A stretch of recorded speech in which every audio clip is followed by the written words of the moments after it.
The Mauser Model 1889 was a bolt-action rifle of Belgian origin.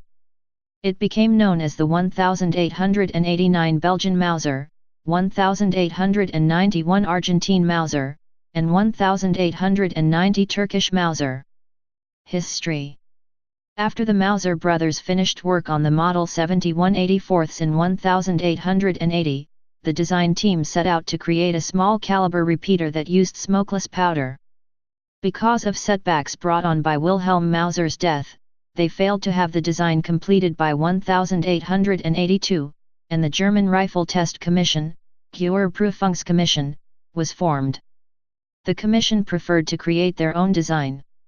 Paul Mauser created two different variations of the same rifle, one with a stock strengthened with a barrel shroud and a traditional design following the layout of the 71 series in hope he might be able to overturn the commission's decision, or at least sell his design to the Kingdom of Bavaria, which adopted its own arms.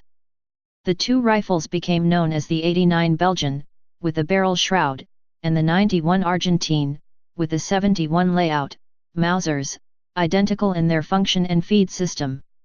The main features were the ability to use stripper clips to feed the magazine, a revolution in rate of fire, and its rimless cartridge, 7.65 Argentine, advanced for the time. When the modernizing Belgian army required a new service rifle all their own, they turned to the existing and proven German designs, bypassing any lengthy, and untimely costly, indigenous initiative in the process. The German design served as the basic framework for the Belgian offering, which was slightly modified to suit Belgian military requirements. It was this rifle that turned out to be the very first successful firearm to be produced in number by Fabrique Nationale. The system proved impressive at the 1884 Bavarian arms trials.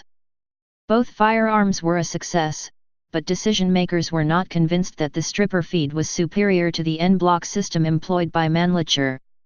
In response, Mauser started small-scale production of the design in an effort to interest foreign nations, but failed to convince any of the European major powers. The Belgian attaché, however, urged his government to contact Mauser, hoping the design might give them a chance to found a domestic arms industry. The heavy-barreled Mauser with the barrel shroud was deemed superior to the competing Belgian designs, and resulted in the founding of arms manufacturer Fabrique Nationale d'Armes de Guerre, now known as FN Herstal. FN's factory was overrun during World War I, so they outsourced production to a facility in Birmingham, England, originally set up by the well-known gun-making firm, W.W. Greener, and subsequently handed over to the Belgian government later in the war, and Hopkins and Allen in the United States.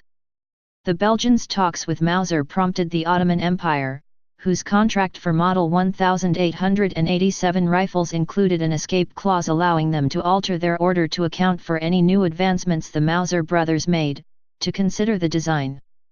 In the end, they ordered their own simpler variation of the 91 Argentine Mauser known as the 90 Turkish.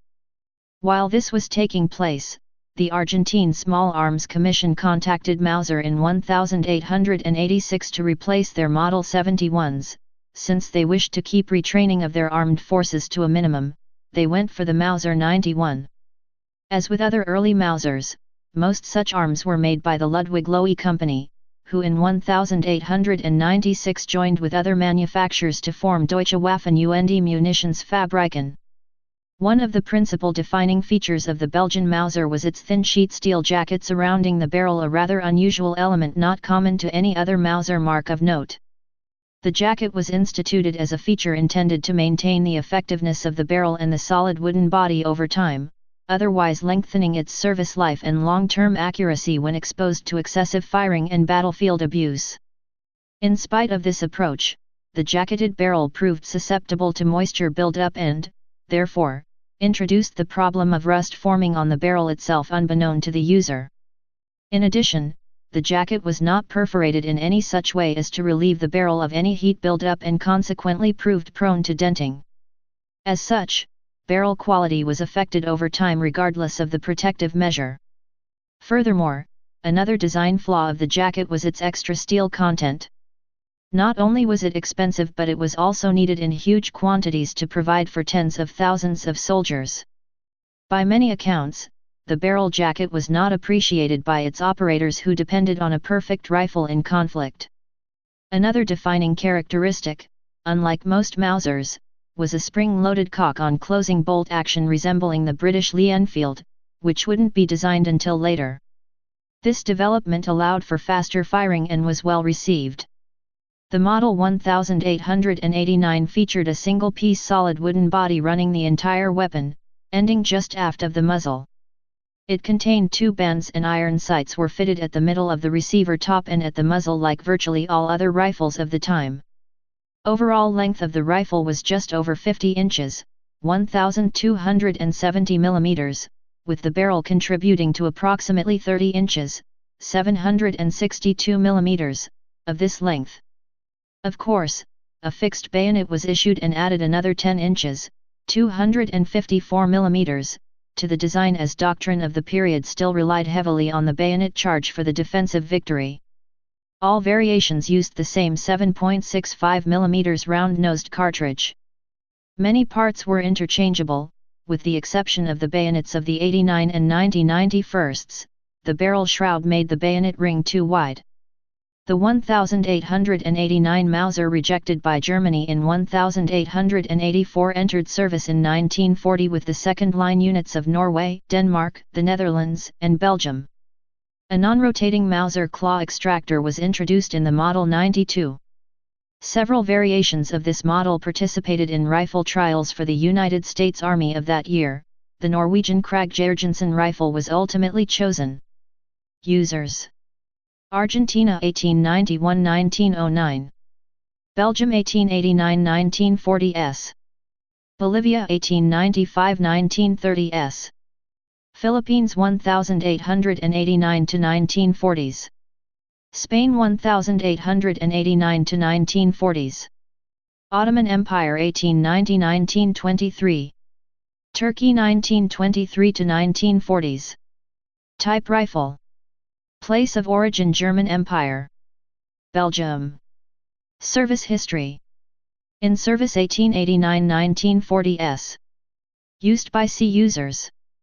Wars: Philippine Revolution, Spanish-American War, Philippine-American War, Belgian colonial conflicts, World War I, Greco-Turkish War, Turkish War of Independence, World War II.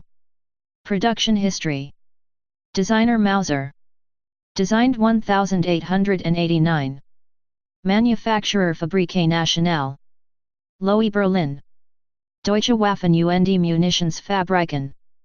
No build 275,000.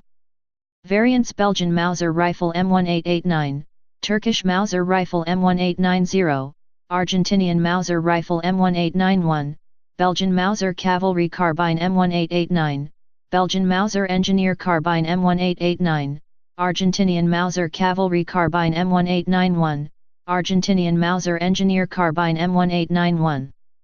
Specifications. Weight: Mauser Model 1889, 4 kg, 8.82 pounds.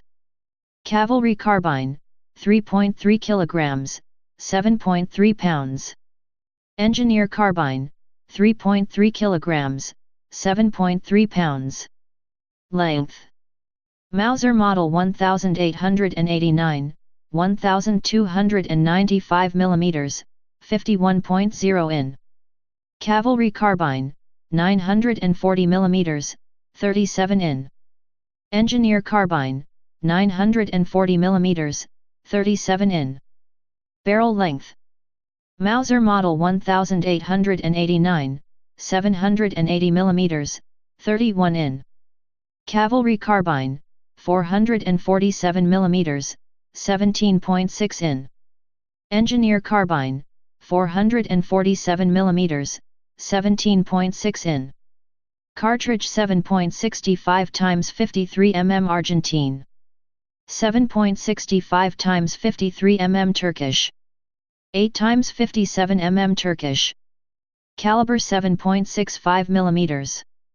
Action: bolt action. Muzzle velocity: 2100 feet/s, 640.1 m/s. Feed System 5 Round Box Magazine. Sights Iron sights adjustable to 1900 m, 2078 yd. Please subscribe and thanks for watching.